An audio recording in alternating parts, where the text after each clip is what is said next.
Mahal na kapatid, Brother Sok, laging inuulit yan. Yan lang ang topic niya. God died. Parang hindi naka-move on. You're such a liar. Ang daming itinuturo ni Brad Sok, sinishare niya sa mga lectures niya. Hindi lang GDL issue. Ikaw, gusto mo talagang manira. Pare ka pa naman. Huy, mga fanatic nitong taong to, mag-isip naman kayo. CFD Cebu is teaching God died in His human nature only. It is not an opinion from the organization. It is a statement in accord with the Council of Trent. So stop lying, Darwin Gitgano. When Jesus died on the cross, it was His human nature which was subjected to death, not His divine nature. Yan po ang official turo ng simbahan. Ito po ang bago. So, ang bago pala ngayon ay ang sulat ni Sopan kay Ramon. Yung tatlong bishop na nakunan ng video, hindi sila updated. Kasi ang updated, yung mga nagbabasa at kumukot sa sulat ni Sopan kay Ramon. So, sa mga fans nitong taong to, i-compare natin kung ang susundin ba natin yung luma or yung bago.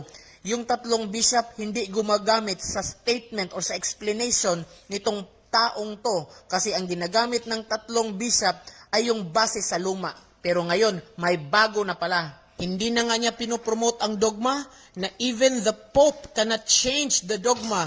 Pero siya, pinopromote niya yung letter ni Sopan at yung interpretation at yung statement mismong God died literally at divine person died literally na hindi mababasa sa mga dogmatic statement or sa Biblia. The doer of the action is the divine person because Jesus has no human person. So, sinong namatay? Ang divine person. It's the divine person who died. It's not the divine person. Ang divine person. It's the divine person who died. It's not the divine person.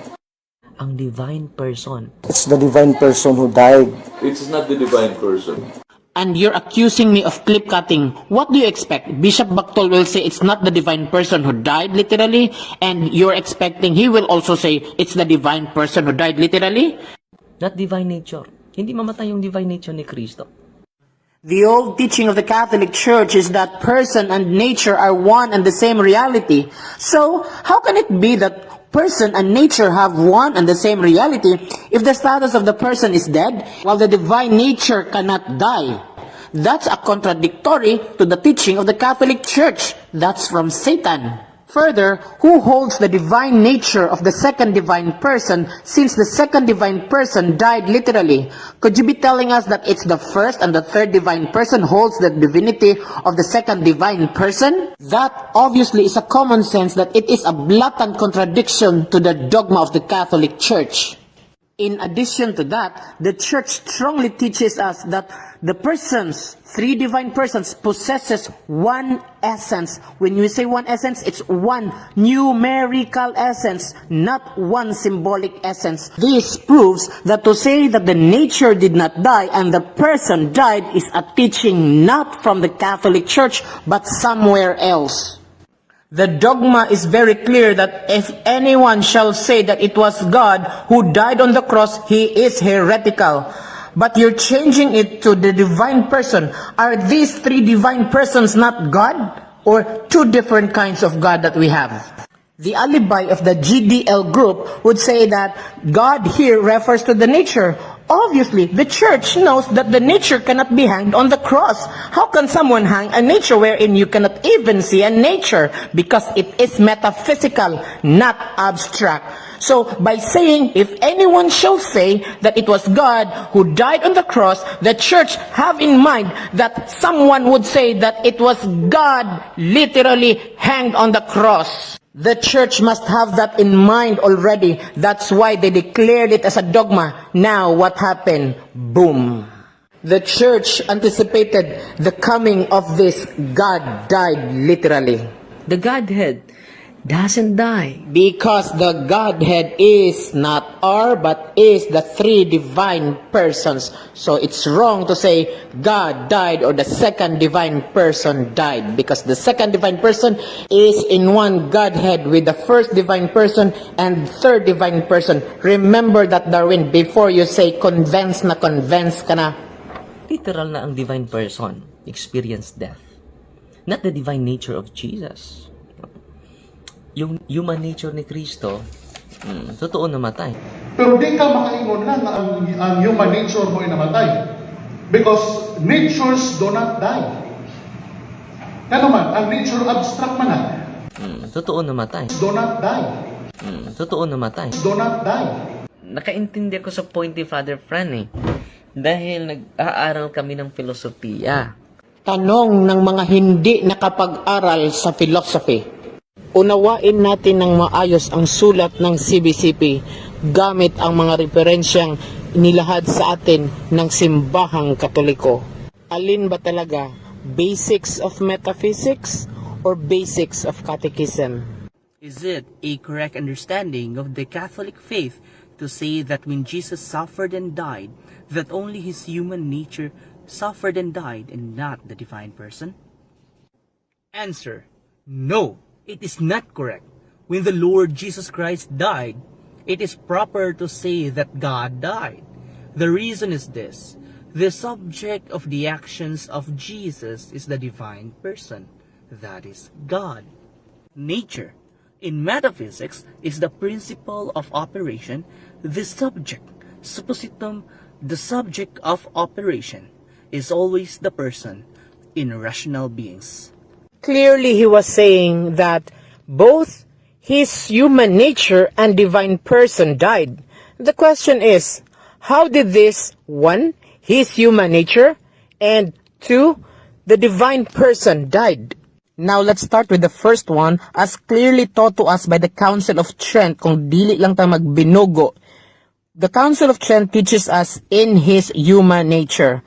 This in his human nature refers to the God, not a God, the supreme being as God, the divine person, the God as a nature, but not a person. Letter C, the second divine person before incarnation. Letter D, the second divine person after the incarnation. Man with body and soul. F, God and man at the same time. G, as God, not as man. H, as man, not as God. Or if you have another answer, Darwin Gitgano, provide it to us. Now let's go to the second one. As clearly explained by Supan, including daw the divine person literally died because person is the doer of the action. Which of these below is your answer this time, Darwin Gitgano? Official teachings sa Sipan, when Jesus died on the cross, it was his human nature which was subjected to death and not his divine nature. Uy, bright na parik inside doer sa divine nature. Hindi ka makaingon lang na ang human nature mo ay namatay. Because natures do not die. Hindi ko konsensya, Darwin, Fran, at iba pa.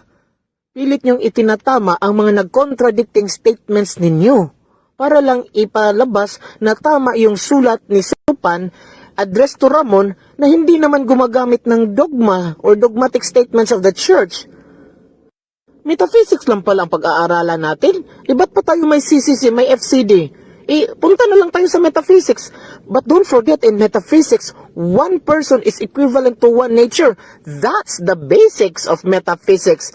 Christ is not part of the basics of metaphysics because Christ has one person and two natures. Iba, di ba? Even sa letter ni Cardinal Vidal, ang in-explain ninyo, ang pinupush ninyo ang second letter. Yung first letter, ang daming nakasulat doon na statement of the church, mga dogmatic statement, hindi na ginagamit pagdating sa kaisupan. Dinadaan nyo pa ang tao sa mga authority para matakot. Huy, dogma ang ipromote ninyo. Uy, huwag niyong ipromote ang mga contradicting statements against laban sa dogma. Di ba kayo mga nakukonsensya? Mga pari kayo? Marami pang ebidensya basihan ang CFD Cebu na hindi namin binibigay. Kasi pag-aaralan na naman nila paano nila sagutin para lalabas lang yung letter ni Supantama. Is it a correct understanding of the teaching of the Catechism of the Council of Trent to say that the expression God died is not to be understood literally, but rather figuratively? That is, anthropomorphism and or synecdoche. Answer: no, it is not correct. The expression God died is to be understood literally, not figuratively. Kinig yung paring ang apelido Supan, isa sa hinungdan, isa sa primary root, aning gubot ba? Sus, ang tao-taon, madalahig mo tuos, klaro kayong supak sa dugma, tungod lang kay sibisipi. Ang tao nga nagpaluyo ani, gangisi. Ang mga uban diha, nagkarambol na, naglibog na, kay either tuo sa dugma, or moadto sa CBCP. Unya ang CBCP rabat, di rabat yun manggamit og dugma. Unsay pulos anang dugma nga ang CBCP manggani mismo wa ni gamit kay ang gamiton metaphysics da patay lagi ang di mama